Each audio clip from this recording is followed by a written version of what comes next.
Corona की तीसरी लहर। मगर भारतीय जनता पार्टी सरकार से मेरी एक अपील कि देखिए, जुमलों के जरिए आप कोरोना की तीसरी लहर का सामना नहीं करने वाले। इन जुमलेबाजियों से, इन नौटंकियों से कृपया बाज आइए और जमीन पर काम कीजिए, क्योंकि जो इंसान काम करता है वो उसका ढिंडोरा नहीं पीटता है। इस सरकार के साथ त्रासदी है दोस्तों कि पिछले साल से, जब से कोरोना की पहली लहर आई और फिर दूसरी लहर आई, इस सरकार का सिर्फ एक फोकस है कि ढिंडोरा पीटना है। मैं आपको बतलाने वाला हूं कि डेल्टा प्लस वेरिएंट, एक नया कोरोना वायरस आया है और यह देश के अंदर तीसरी लहर ला सकता है। आपकी स्क्रीन पर यह खबर जो बता रही है कि देश भर में 40 केसेस हैं और इन 3 राज्यों पर निगाह डालिए, मध्य प्रदेश, केरल और महाराष्ट्र। इन तीनों राज्यों को केंद्र ने चेतावनी दी है। खबर क्या है, मैं आपको पढ़ के सुनाना चाहता हूं। देश में कोरोना की दूसरी लहर अभी खत्म नहीं हुई है कि अब तीसरी लहर की चिंता सताने लगी है। इस बीच कोरोना का डेल्टा वेरिएंट नई मुसीबत बनकर आया है। कोविड-19 के डेल्टा वेरिएंट से भी खतरनाक बताए जा रहे इस डेल्टा प्लस को लेकर मंगलवार को केंद्रीय स्वास्थ्य मंत्रालय ने कई राज्यों को सतर्क रहने की सलाह दी। प्रेस कॉन्फ्रेंस में स्वास्थ्य सचिव राजेश भूषण ने कहा कि डेल्टा प्लस वेरिएंट दुनिया के 9 देशों में है।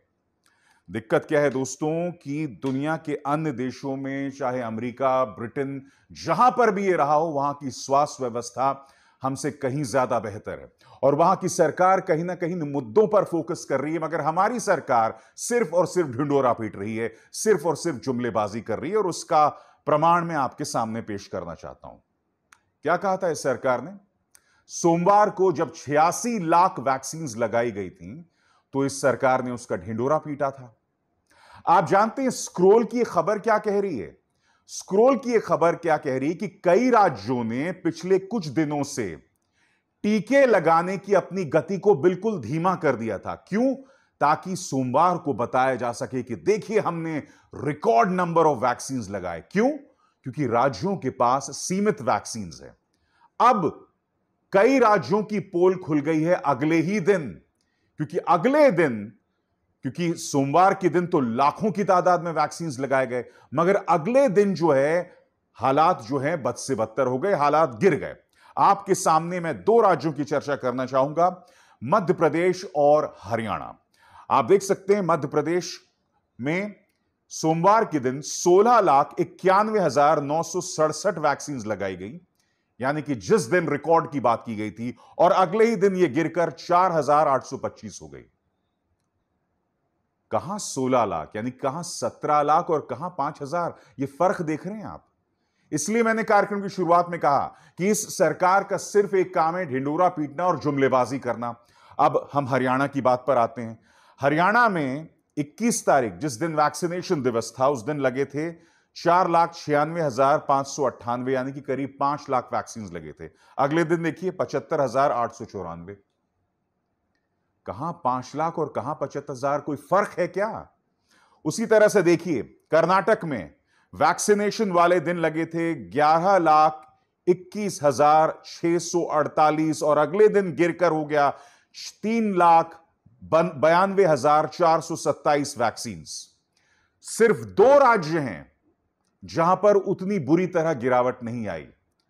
उत्तर प्रदेश, वैक्सीनेशन वाले दिन लगे 7,25,898 वैक्सीन और अगले दिन यह बढ़ गया, यानी कि मंगलवार के दिन 7,96,458 वैक्सीन।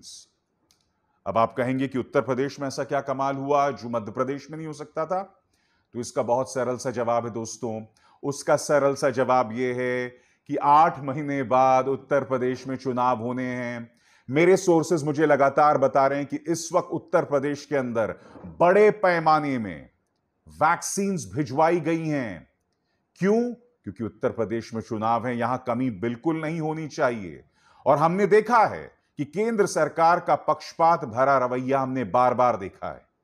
भूल गए आप, जब कोरोना की दूसरी लहर चल रही थी, उस दौरान दिल्ली हाईकोर्ट ने लताड़ लगाई थी केंद्र सरकार को, और फिर केंद्र सरकार को दिल्ली को ऑक्सीजन मुहैया कराना पड़ा था। आज मैं पूछना चाहता हूं केंद्र सरकार से कि क्या आप दिल्ली को इस वक्त सजा सिर्फ इसलिए दे रहे थे क्योंकि दिल्ली ने आपको 60 या 62 सीटें नहीं दी?